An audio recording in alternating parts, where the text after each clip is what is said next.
Section 1. You will hear a conversation between a printing company employee and a customer. First, you have some time to look at questions 1 to 5.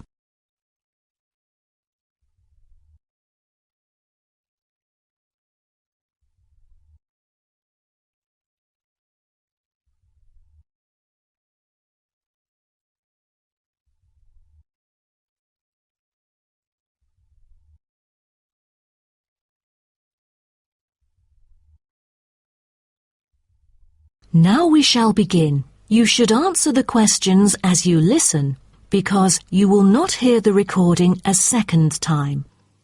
Listen carefully and answer questions 1 to 5. Good afternoon. Welcome to Matrix Printing. I'm John Smith. How can I help you? Good afternoon. I'm here to reprint a brochure for our hotel. There are some pages that need revising. Sure. How may I address you? Oh, I'm Mary Jane from Central Hotel Chains. Nice to meet you. I've got samples of the previous version. I assume it is your company's advertising brochure. Yes. What exactly is the problem? Well, it was printed the year before, so some of the information is already out of date. There are also a couple of problems with the layout. Firstly, the letters of the address on the front page are far too small. It's hard to see when glancing at the cover. How big do you need it to be? Increase the letters by 3 font sizes. Just a minute. Let me take notes of your requirements. Okay. What else needs changing? The information regarding the pool should be deleted because it is currently under renovation and is not available. So, all of the relevant descriptions on page 2 should be removed? What do we replace it with? We can't just leave the whole page blank. Just fill it in with the introduction of our newly opened gym. I've included all the relevant information here in this flash drive. Let me check. I see. No problem then. What is also bothering us is that the description under the top photos on page 4 is incorrect. The word lounge needs to be replaced with reception. Fully noted. Is that all? No, there is more. Turn to page 5. We feel that showing merely the picture of our exterior and interior decoration does not fully represent the appeal of our hotel. On second thought, we've decided to use a picture with the view of the hotel. Do you have the original copy of the picture? Yes, it is also enclosed in the flash drive. Okay. We'll re-edit the whole layout of the photos. Great. Before you hear the rest of the conversation, you have some time to look at questions 6 to 10.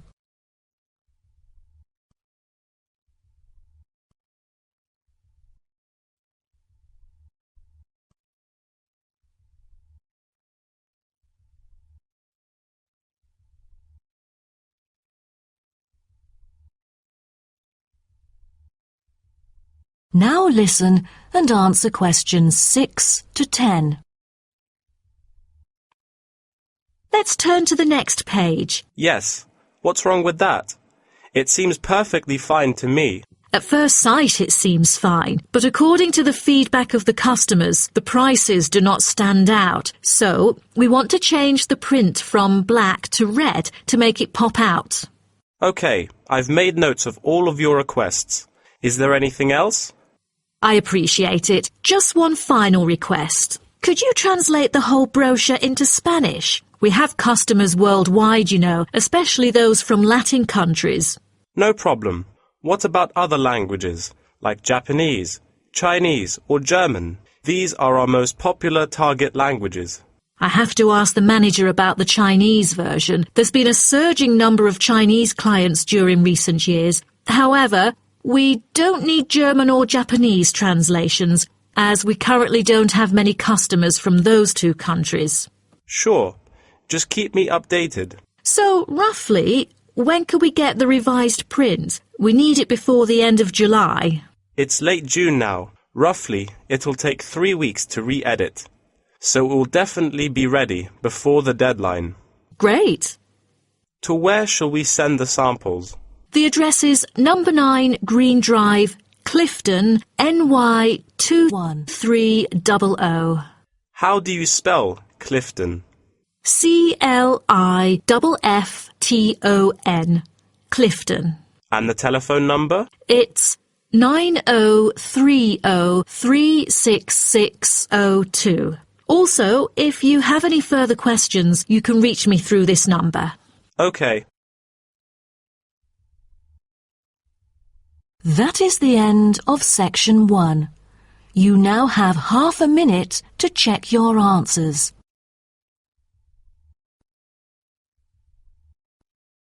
Section 2. You will hear a guide talking to a group of visitors about a national park. First, you have some time to look at questions 11 to 16.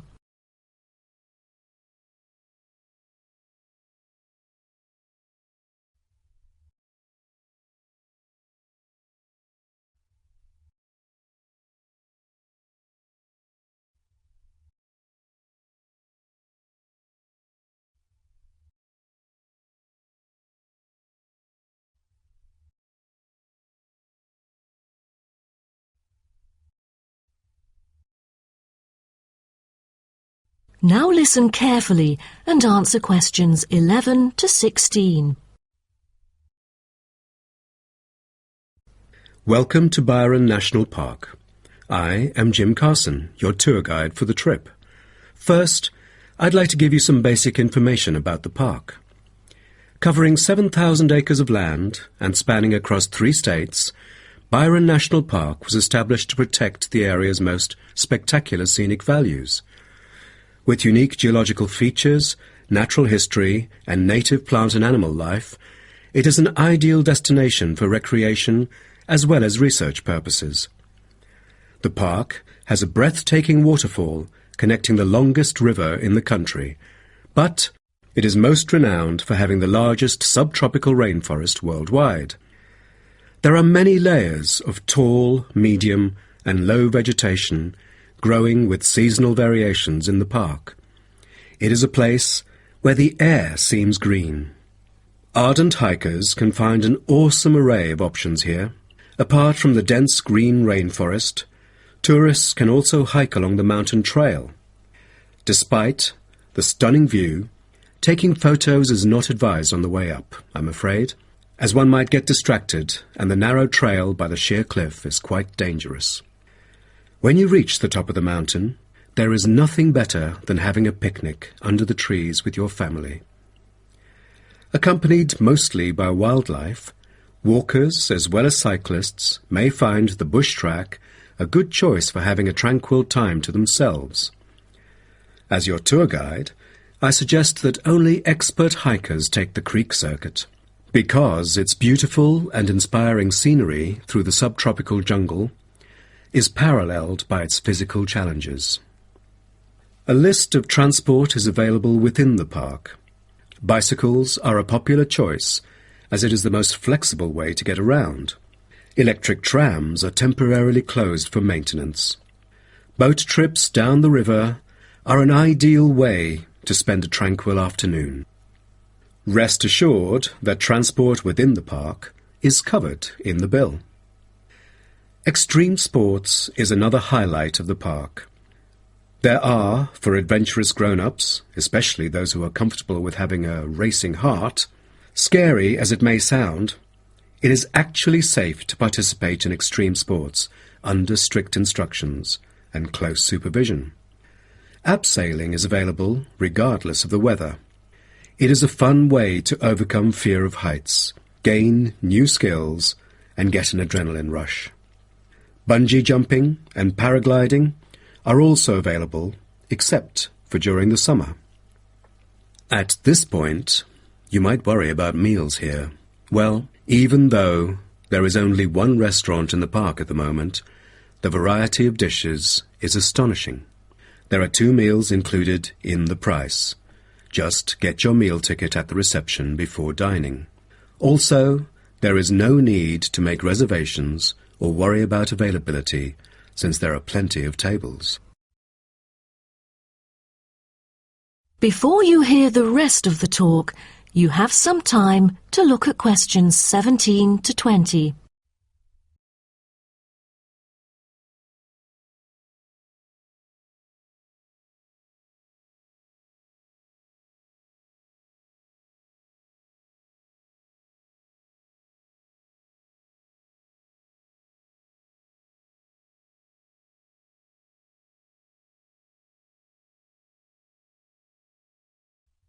Now listen and answer questions 17 to 20. During your stay here, you might want to know what there is to do. Let's turn to the plan so I can familiarize you with the layout of the park.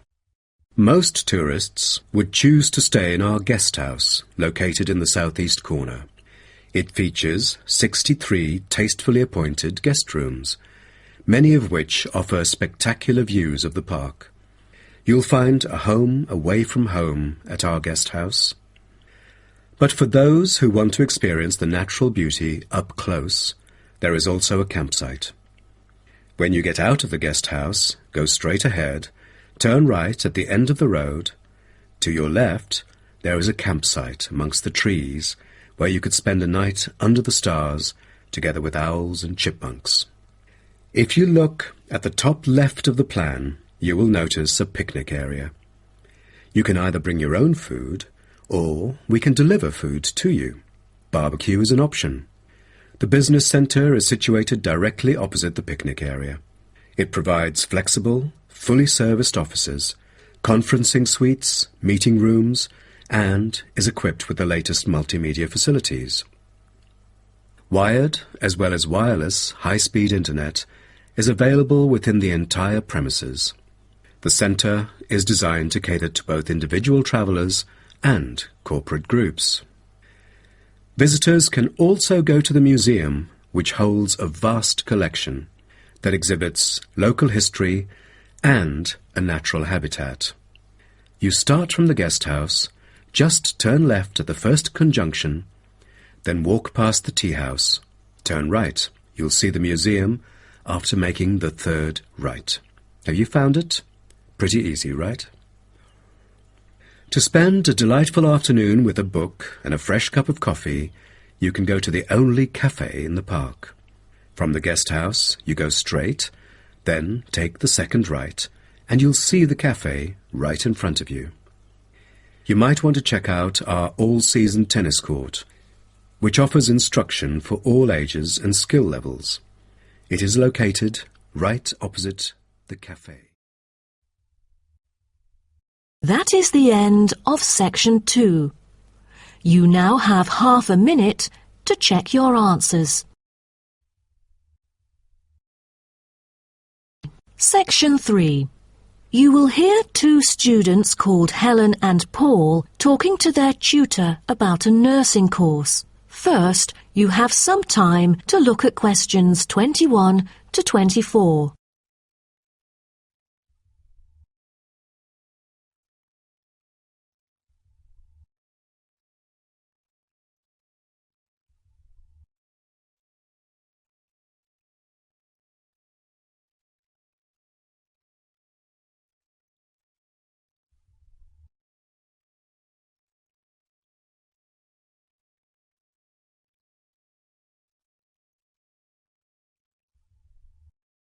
Now, listen carefully and answer questions 21 to 24.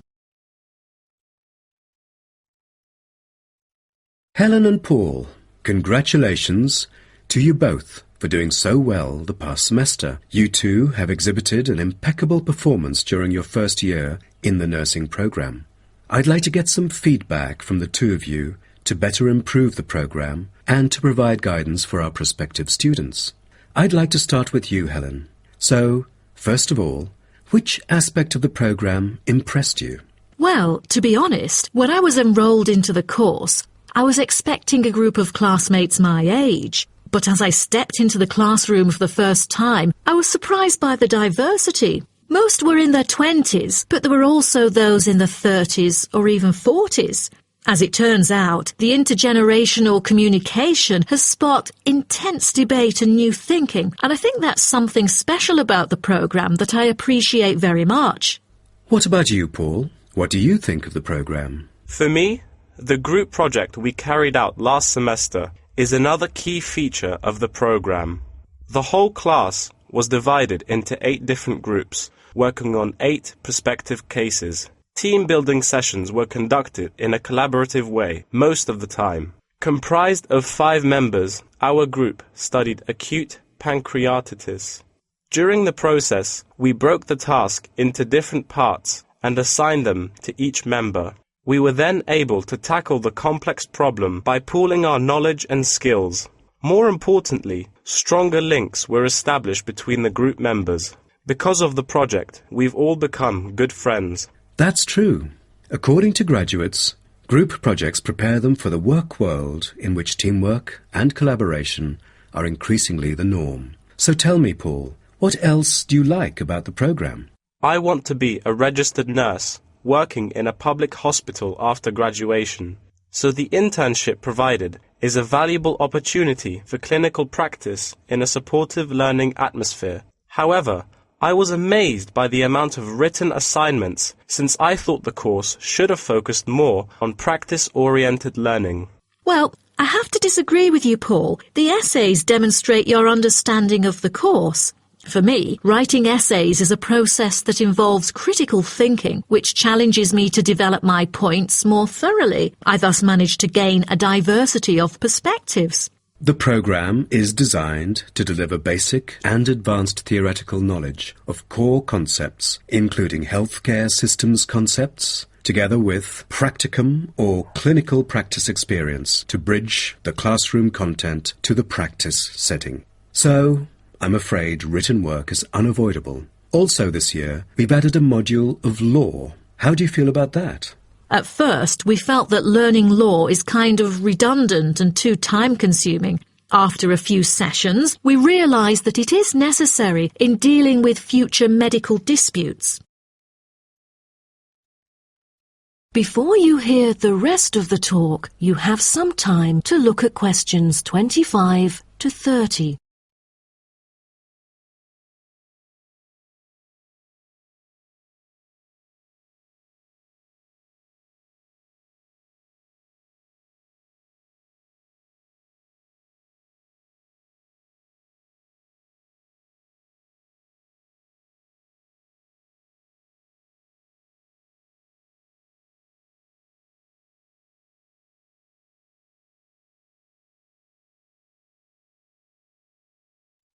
Now, listen and answer questions 25 to 30. Do you have any suggestions for prospective students?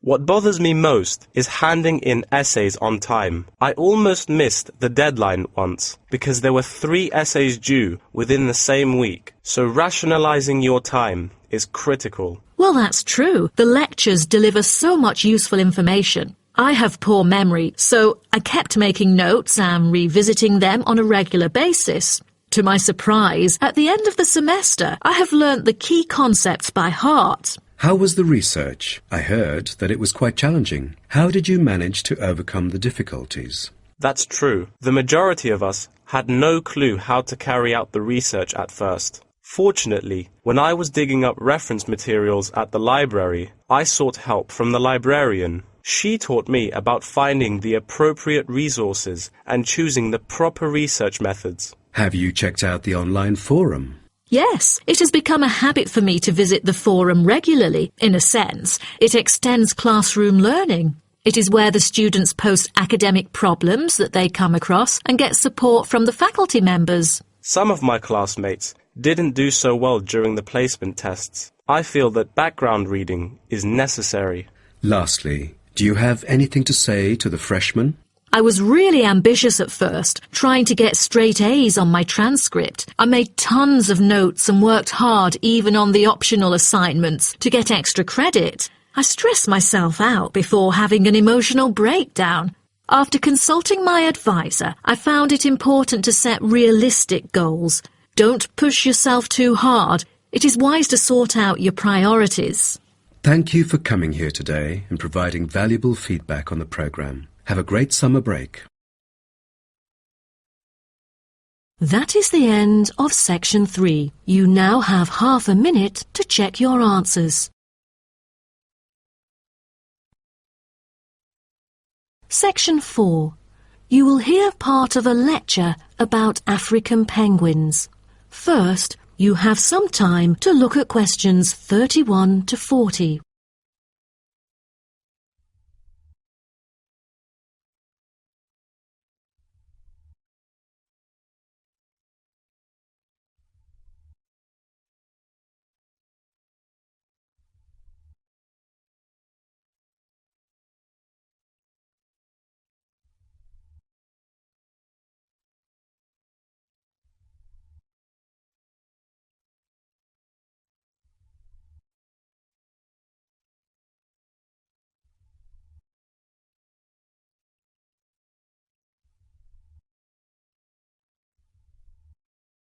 Now, listen carefully and answer questions 31 to 40.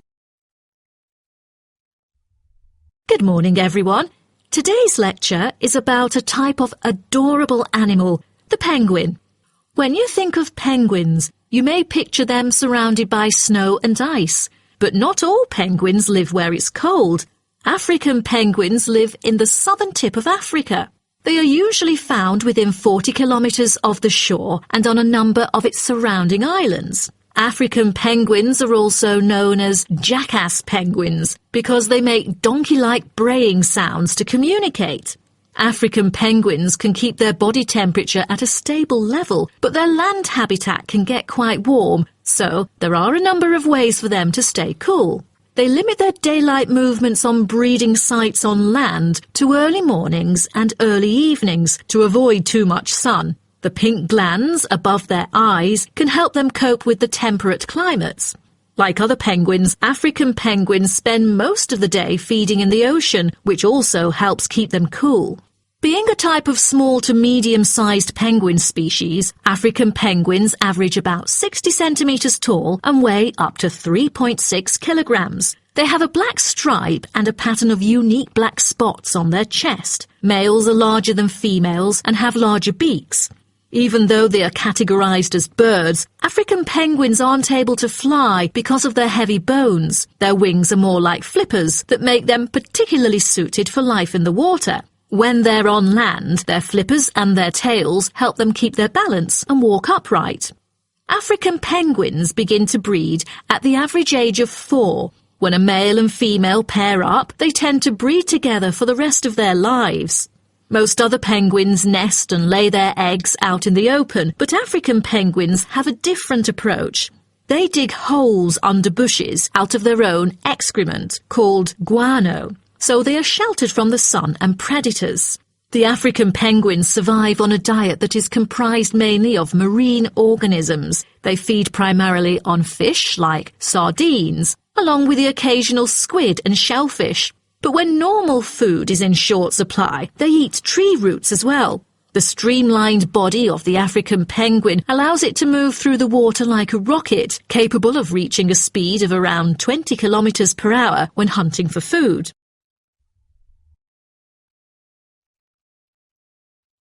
The African penguin's smaller size means that it has many predators both in the water and also on dry land. Their natural predators at sea include seals and sharks. The biggest threat to them on land is not just towards the adult penguins. The penguin chicks are sometimes taken by seagulls into the air and dropped from above.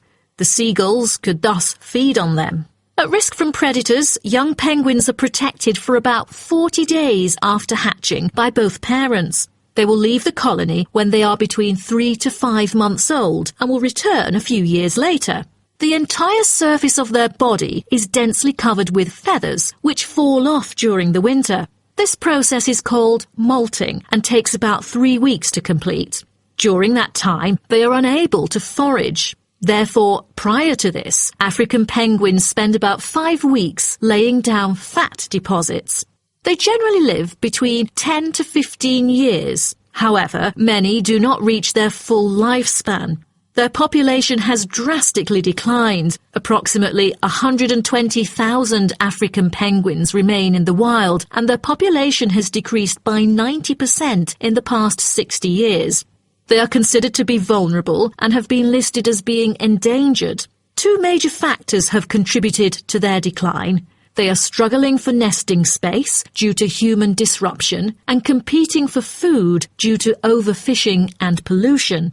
With the limited number of breeding pairs, survivorship becomes difficult for African penguins. This makes them especially vulnerable as environmental conditions change or an outbreak of a disease occurs. For instance, avian malaria has caused 27% of the captive breeding penguins' deaths annually. The more genetic diversity there is within a species, the higher the likelihood that at least some of the individuals will adapt and survive. That is the end of section 4. You now have half a minute to check your answers.